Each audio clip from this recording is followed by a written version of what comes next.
Les damos la bienvenida a la presentación del libro de la doctora Fontemacchi, Adopción de la teoría a la práctica, cuya autoría pertenece a la doctora María Fontemacchi, prologado por la doctora Graciela Medina y presentado por la señora ministra de la Suprema Corte de Justicia de Mendoza, la doctora María Teresa Rey.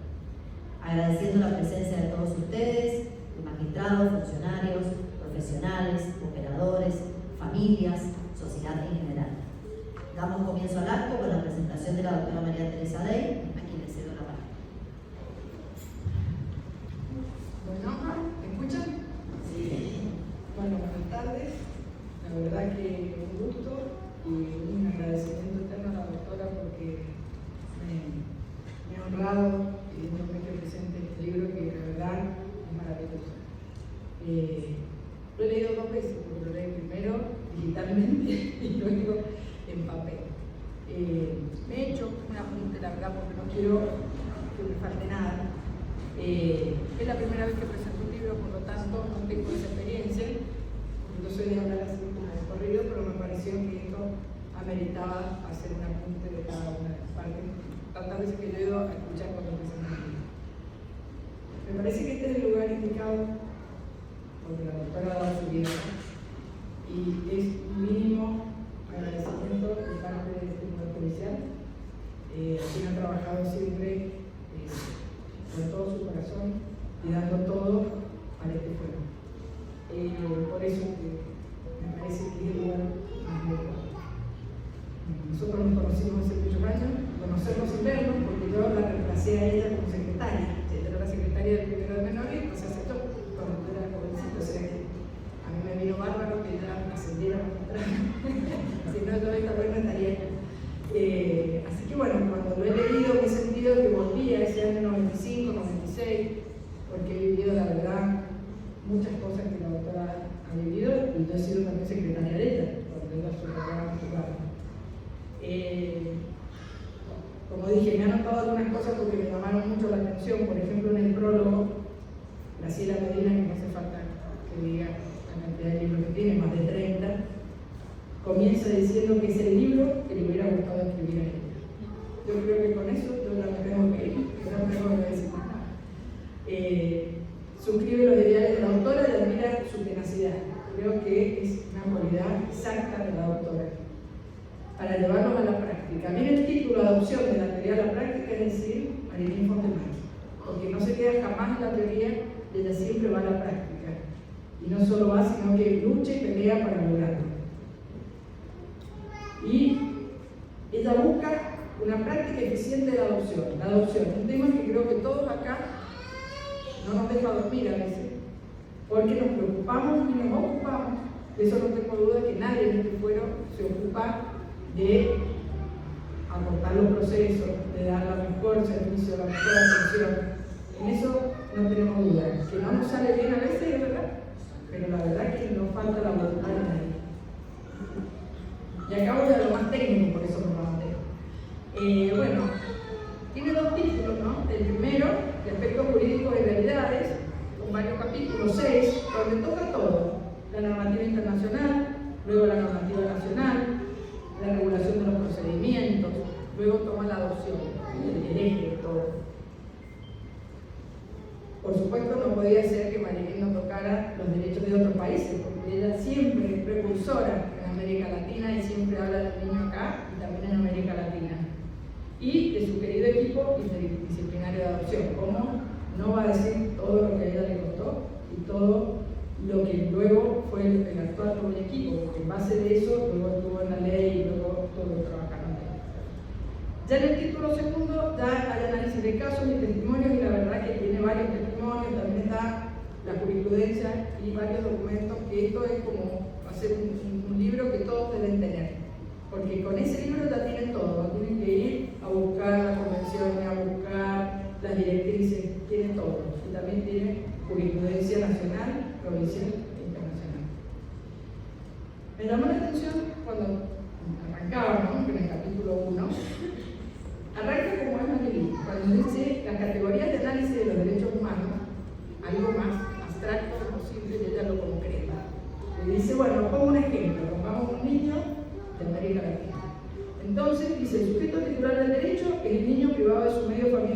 como muchos niños, niñas y adolescentes de América Latina y el Caribe. Cuando identifica el objeto o la materia sobre el cual el derecho versa, dice el derecho a vivir en el ámbito familiar. ¿Ven cómo simplifica esto? Que cuando lo estudiamos así en abstracto es tan aburrido. Y ella lo simplifica de una manera y hace que uno le sea fácil. La contraparte es quien tiene la obligación de cumplir con el objeto de los derechos, que es en principio la familia de origen o biológica. Este núcleo social, que es el llamado cuidado, es el que vulnera sus derechos por maltrato o violencia familiar, siendo ahora el garante o el responsable subsidiario el Estado a través de sus diferentes poderes. Y la base justificadora o normativa son los tratados internacionales, las reglas y opiniones consultivas. Ella hace hincapié y habla, de los instrumentos internacionales, la Convención de los Derechos del Niño, y hace hincapié en algo como siempre ha sido. Ella marca su impronta, no tiene miedo de marcar su impronta. Cuando dice que el derecho más importante es el derecho a la vida desde la concepción, lo dice, lo marca, lo afirma, y no todo el mundo afirma ciertas cuestiones que a veces son bastante cuestionadas. Y dice que el segundo derecho es conocer a sus padres y ser criado por ellos, y va enumerando los artículos. Derecho a ser separados de sus padres, pero lo fundamental, como dice, es el derecho a la vida. ¿Sí? Luego nos habla de la adopción, por supuesto, y dice algo muy importante. Yo tomo como partes que a mí me marcaron. Dice, y que yo, la verdad, si no he hablado con ella, pero creo que comparto muchísimas cosas, dice que es fundamental el conocimiento del magistrado de las partes en los procesos de adopción, respetar la inmediación y la ayuda de los equipos interdisciplinarios. Todo lo sabemos, creo que lo compartimos y lo remarcamos, y todo el tiempo es muy importante el conocimiento del proceso.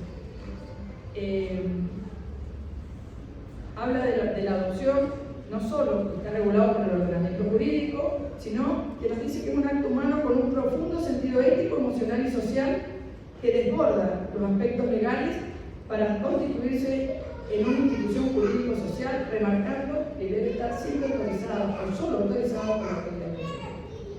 Luego ya pasamos al segundo capítulo, donde habla de la normativa nacional.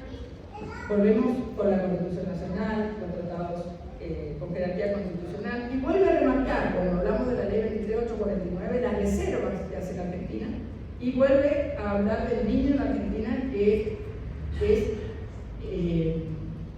habla de todas las reservas del artículo 21, 24 y 38, y también en el sentido que le da en la declaración que hace de que el niño es todo ser humano desde la concepción y hasta los 18 años. Vuelve a remarcar la doctrina. Luego hablamos de la 26.061 y el Código Civil. En el Código Civil es crítica con los plazos, ¿sí?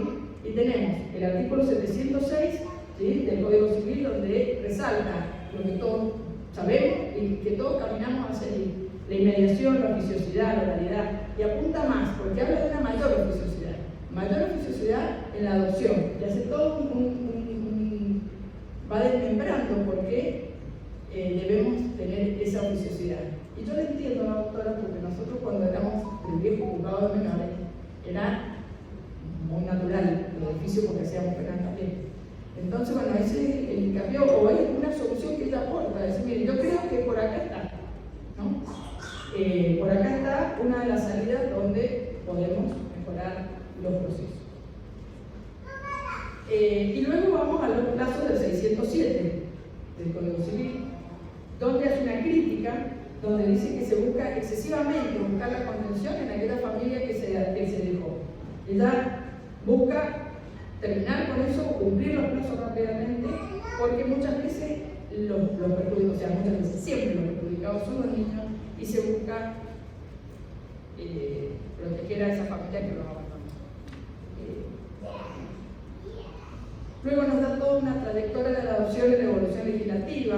Nos habla de la ley 13.252 del año 48, la 19.134 de 1971, la ley 24.779, la creación del RUA, la ley de 25.854, la 26.18. Todo va enumerando y va mostrándonos cómo evoluciona legislativamente. Luego ya se introduce en lo que es el sistema de protección integral de derechos y las medidas de protección de derechos en la práctica. Siempre estamos en la práctica. Es un libro evidentemente, la verdad, para comer ese libro y para ver qué podemos mejorar. O sea, me parece que es importante porque da otra visión y una visión que todos tenemos. O sea, la visión nuestra es decir, queremos mejorar, eso seguro, lo hablamos con varios jueces, con asesores, con todos los que trabajan, y siempre en pos del niño. Entonces, bueno, acá tenemos también otra herramienta más donde podemos verlo. El tema de las demoras en las resoluciones, las familias temporales y el derecho a vivir en familia. Luego ya pasamos al capítulo 3 con los procedimientos, y ahí empezamos un poquito con la historia, que a mí me gusta, o sea, el primer juzgado de menores que fue en Chicago en 1899, luego en Egipto en 1904 y en Inglaterra en 1905 el primer tribunal de menores en Europa. Y ahí empezamos con unas comparaciones, de ahí yo ya veo lo grande que estoy, porque yo ya algunas cosas que yo he estado con la ley 1908, luego la 6354 y toda esa transformación que la he vivido también. Yo estaba en juzgado viejo de menores y pasé familia, entonces la verdad que comparto mucho y lo describe muy bien cómo ha sido todo este tránsito. Defiende su función de juez de menores. Yo también pedí eso porque los jueces de menores estaban un poco ofendidos cuando se hablaba de que ellos no respetaban a los niños como sujetos de derecho. Siempre fueron sujetos de derecho y la sentencia estaba fundada en derecho, pero cuando apareció la 7354 hubo una revolución y me parece que quienes lo estábamos ahí no es que estábamos fuera del derecho nosotros y el niño se lo trataba como que, sin perjuicio de que la legislación la verdad que es adelantada. Yo hace un mes estuve en Buenos Aires en una reunión de UNICEF con ministros de corte de todo el país y Mendoza cuando está a la vanguardia porque la ley 754 de 1995 hay provincias argentinas que hoy no tienen esa legislación y tienen el viejo juzgado de menores. O sea, la verdad es que yo no lo podía creer cuando estábamos entonces, y a nosotros lo teníamos. Yo tenía 25 años, imagínense, tengo el doble casi. Entonces, y estamos a la vanguardia y vamos mejorando. Esto no significa que nos vamos a quedar, esto significa que estamos en el buen camino. Bueno, hace las explicaciones de la 2661, las acordadas, todo eso que es muy judicial, que nosotros lo conocemos, lo que costó, ¿no? El proceso judicial de la declaración de adoptabilidad y las vinculaciones anticipadas. Tema tan importante, también da un niño y dice, ¿dónde cree ella que podría aplicarse estas vinculaciones anticipadas? Bueno, seguimos con otro capítulo donde volvemos a hablar del interés superior del niño, que siempre va a ser el eje de donde estemos, ¿no? Siempre. El derecho de las mujeres a la vida y a elegir con perspectiva de género, los plazos, el tema de los plazos que nos preocupan a todos, la interdisciplina en la adopción, los deberes y los derechos con la familia de origen, a conocerlos, a ser criados, a crecer en familia, a protegerse de malos tratos y de abusos, a no ser trasladado del país ilícitamente, el derecho a la origen étnico, nacional, lingüístico, a preservar su identidad. La responsabilidad del Estado y la vinculación adoptiva y el derecho de hermano. Luego está esto, que yo lo digo rápidamente, es profundo y va dando señales y siempre va dejándonos algo, siempre va dejando algo para que podamos pensar y que podamos hacer. Luego vemos los derechos y realidades de otros países, Paraguay, Brasil, Chile y Colombia, y ya su capítulo final o el sexto, después viene el análisis del caso, pero ahí es el equipo interdisciplinario, la historia, ¿no? La historia del equipo, ahí donde yo la verdad que me sentía tan identificada porque en 1996, donde comienza el trabajo interdisciplinario, donde habla de la especialización, quiénes fueron los protagonistas, cómo luchaban contra el tráfico de niños y de ilegalidad, el programa del equipo interdisciplinario del grupo humano, tan lindo que lo formó, los objetivos que se pusieron los psicólogos, los psiquiatras, ahora, mucho tiempo después, casi 20 y pico años después, nosotros seguimos aportándole al equipo desde acá del corte, seguimos reforzándolo, porque es, la verdad que ese es el camino, ella lo marcó y ese fue el camino. cómo es el trabajo con los aspirantes a adopción, cómo se preparan las entrevistas. Y también explica el registro, la ley 9120, cómo es el RPA y el equipo interdisciplinario también de Santa Fe. Y luego ya, ahí como para el broche de oro, cuando ya estén terminando van a ver testimonios, que eso es tremendo, ¿verdad? Análisis de caso, la corresponsabilidad del Estado le explica en un caso que lamentablemente debe haber muchos, como hay millones y no salen bien, y cómo somos todos responsables. Entonces yo en esa idea soy bastante autocrítica y soy enemiga de ofenderme. Es decir, hay que leer, hay que decir, bueno, a ver, la verdad es que hemos estado pareciera bien mal, hemos estado mal en muchos casos, todos, y de eso hay que tomar el guante y empezar a trabajar, no ofendernos y decir cómo, y sí, hay que verlo y hay que pelear para que no vuelva a pasar. Esa es la idea. ¿Nos va a volver a pasar? Sí, porque somos humanos, nos vamos a equivocar. Lo que yo tengo la certeza, y se lo puedo decir, es que nadie acá, o sea, todo lo que es el foro de familia, tiene ninguna intención más o menos, tienen una intención fuertísima de hacer las cosas bien. Todos quieren hacer las cosas bien, lo que pasa es que todos nos equivocamos, eso es lo normal. Y luego testimonios de parejas de aspirantes, de madres adoptivas, la adopción en pandemia, hijas adoptivas, la importancia del ADN, la familia temporaria, qué importancia tienen las asociaciones, la red. A todas va dejando su impronta.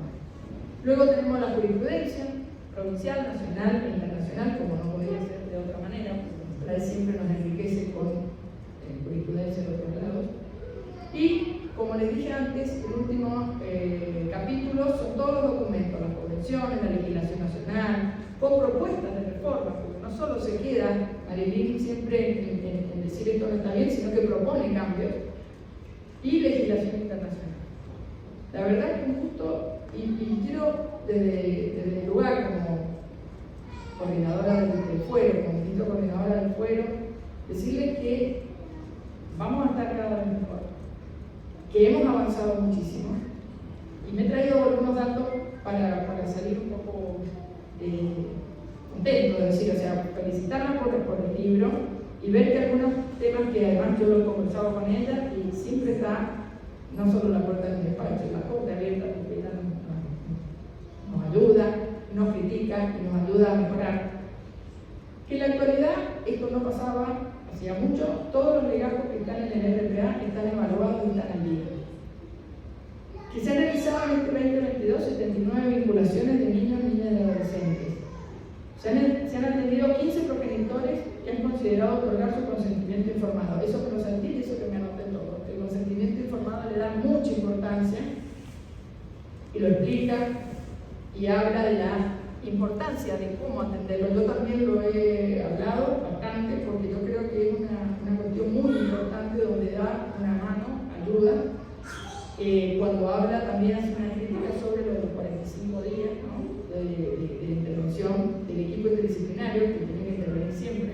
Yo creo, lo he hablado con el RPA, tiene que intervenir siempre y tenemos que poner gente especializada para estos momentos. Nosotros en un tiempo juzgado, la vez pasada igual que a mí, nos hacíamos en el juzgado y teníamos que tener esa delicadeza, ese poder recepcionar a la persona que está en esa situación y no juzgarla. Entonces, eso es muy importante que quien lo tome esté preparado. Y hemos iniciado en este año 20 expedientes administrativos por búsqueda de identidad. Hemos hecho gestiones administrativas de cambio. No significa que sean un éxito total, pero vamos en camino. Si no funciona, lo vamos a cambiar. Para inscribirse estamos con un sistema de ticket. Ahora las personas pueden inscribirse todos los meses del año, salvo las 2, julio y enero, y se brinda la capacitación todos los meses. Y se está trabajando con el área de modernización para mejorar el sistema del consentimiento informado y la búsqueda de identidad, que a mi juicio está lento, no está muy bien. Y lo que sí vamos a tener, y esto me comprometo, es que en el 2023 lo vamos a tener incorporado al Juriflex con el RPA, cosa que hemos logrado este año hacer en todo el foro de familia. Así que bueno, doctora, nada más que felicitarla.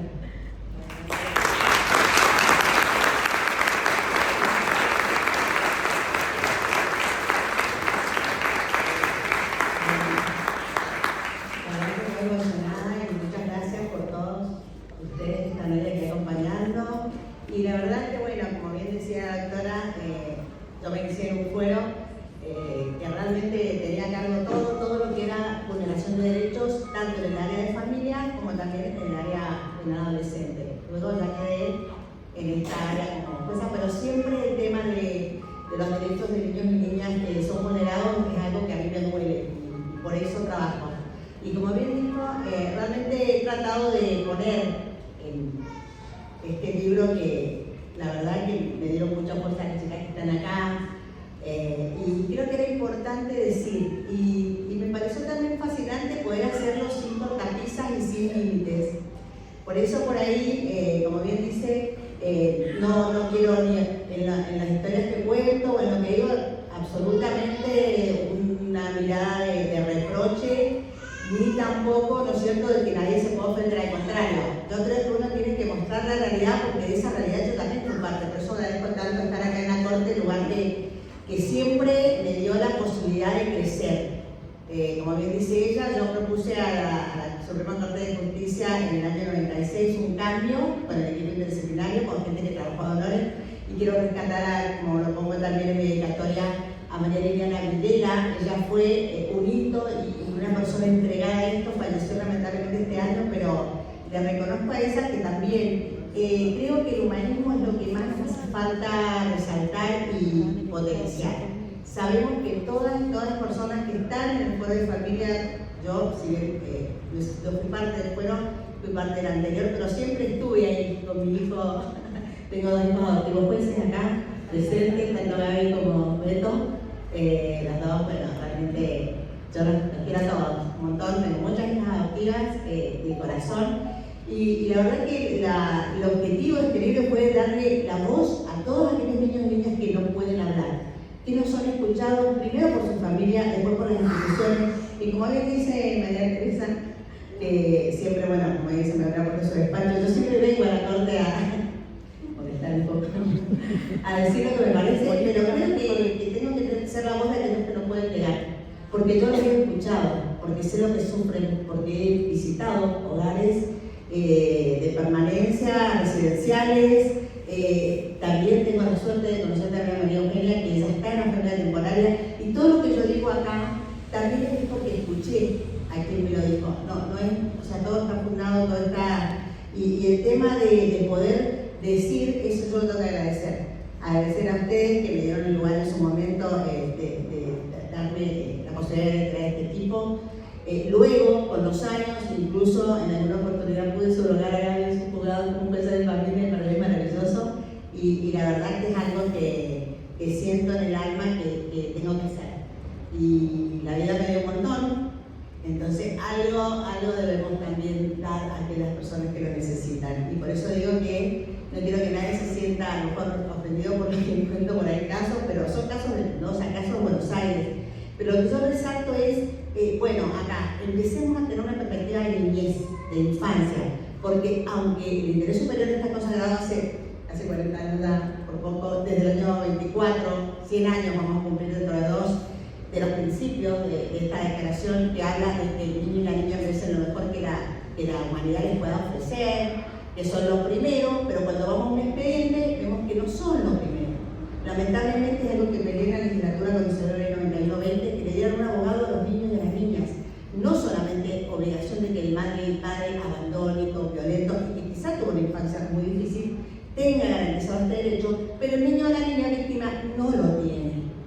Entonces, bueno, yo no me quiero demorar mucho, pero es una de las cosas que me gustaría dejar, y sobre todo escribir para esto, para dejar algo, para dejar la voz de los niños y las niñas y casos concretos, que por suerte felicito a la doctora que ha hecho realmente un gran cambio en algunas costumbres, en algunas cuestiones, y se ha preocupado. Y realmente creo que esto también nace de su origen, digamos, en cuanto a, no solamente como persona, por lo que es, sino también por cómo estuvo en ese momento en un juzgado donde teníamos todos los niños y niñas, y eso realmente nos marcó el corazón, nos marcó, digamos, cómo debemos actuar. Y por eso creo que en este momento, como bien dice, hay muchas cosas que cambiaron, por las que también ahí menciono, ¿no es cierto?, el CANISAF, que fue una gran, digamos, aunque nunca estuvo muy institucionalizado, un lugar donde nos juntábamos, las distintas instituciones, y hablábamos. Y nos contaba la persona de la mayor qué pasaba con las mamás, qué pasaba con las inscripciones, Y también sobre todo el tema, también quiero resaltar el consentimiento informado. Yo creo que la perspectiva de género tiene que estar en esto, en respetar a la mujer en lo que decide y no tratar de que su mamá, su papá vaya y ella no quiere tener ese niño o seguir buscando y no darle la importancia a su voluntad. Como yo le digo en el libro y a muchos les puede molestar, si le damos la posibilidad a la mujer de decidir matar a su hijo, ¿por qué no le ponemos la posibilidad de darle la adopción? Y no seguir durante 45, 30 o cuántos días más preguntando qué quiere o qué no quiere. Yo creo que son cosas básicas, fundamentales del ser humano, de comprender al otro, de ponerse en el lugar del otro. Y me pongo en el lugar de las asesoras y las juezas de familia. ¿Cuánto tienen que dejar de su vida en cada una de estas causas? Y reconozco su tarea, y reconozco realmente su vocación, pero esto pretende también darle algún sentido, si bien, bueno, discúlpenme porque como saben, no estoy después de ustedes, pero decir, bueno, ¿cómo resolvemos más rápido estas causas? ¿No? Y yo lo hice, y lo hice hace mucho tiempo atrás, con la convención en la mano. O sea, tenía una ley que era realmente una ley que no protegía a los niños y niñas, sino que era muy adultocentrista, y realmente ahora, bueno, con la convención creo que todos tenemos la posibilidad de resolver lo mejor posible en el menor tiempo posible, y sobre todo esto, mirar esos ojitos que nos están pidiendo ayuda, que nos están pidiendo familia, que nos están diciendo no te demores, que mi vida pasa. Así que muchísimas gracias.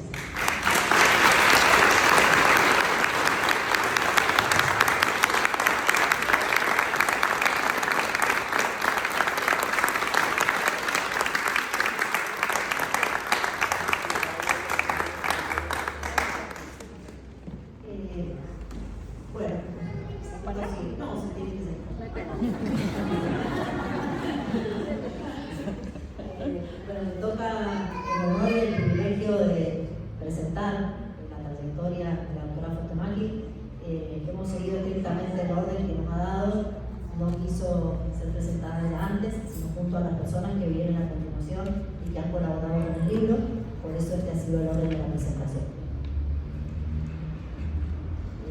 La doctora Fontemaquia, que todos conocen por Marilyn, que ha transitado su carrera judicial, nombrada por concurso en el año 1982 como auxiliar por acordada 10.203, luego funcionaria en 1986 del primer juzgado de menores hasta el año 1995, en que fue nombrada jueza del quinto juzgado de menores, donde crea el primer equipo interdisciplinario de adopción. En el año 1998 es nombrada jueza penal de menores, donde permanece hasta su jubilación en el año 2019. También ha ejercido la docencia universitaria de grado y posgrado, es doctora en conducta humana, magíster en docencia universitaria, especialista en violencia familiar, en docencia universitaria, en ciencias penales, en justicia juvenil restaurativa, obteniendo la certificación en la Universidad de Ginebra, Suiza, y ahora presidenta de la Asociación Latinoamericana de Magistrados, Funcionarios, Profesionales y Operadores de Niñez, Adolescencia y Familia, desde donde día a día lucha por los derechos de niñas, niños, adolescentes y personas vulneradas. En este libro han colaborado personas muy comprometidas con la temática desde sus experiencias personales, como representantes de asociaciones y magistrados. Entre ellos podemos nombrar de Brasil al doctor Fernando Moreira da Silva, juez de familia; de Chile a la doctora Claudia Paz Miranda, jueza de familia; de Colombia a la doctora Vilma Riaño, docente; de Paraguay a la doctora Evelyn Peralta, magistrada de la Cámara de Apelaciones de Niñez. Agradecemos el aporte a María Eugenia Dabur y Yamila Pérez, que trabajan en el ROAGA de Santa Fe. Entre las asociaciones que colaboraron mencionamos a Dulce Espera, a la señora Paola Pérez, a María Eugenia Guglieri, de la Asociación Anudar, Natalia Florido Silva, presidenta de la Red Argentina por la Adopción. Destacamos el aporte de Mariana Soledad Gómez, Santiago Ruiz, Guadalupe Josefina Álvarez, Vanessa Aquila, Patricia Jiménez, Manuela Sáenz. Todas ellas aportaron su experiencia y trabajaron por la adopción, al igual que el doctor Wilson Alonso Quirós, presidente de la Corte Suprema de Colombia, la doctora Flavia Ferraro, doctora Elizabeth Bornat, doctora Claudia Paz Miranda, quienes compartieron dictámenes y jurisprudencia. Por ello estimamos muy importante poder escuchar brevemente algunas de ellas sobre su experiencia. Invitamos a este espacio a Paola Pérez en primer lugar.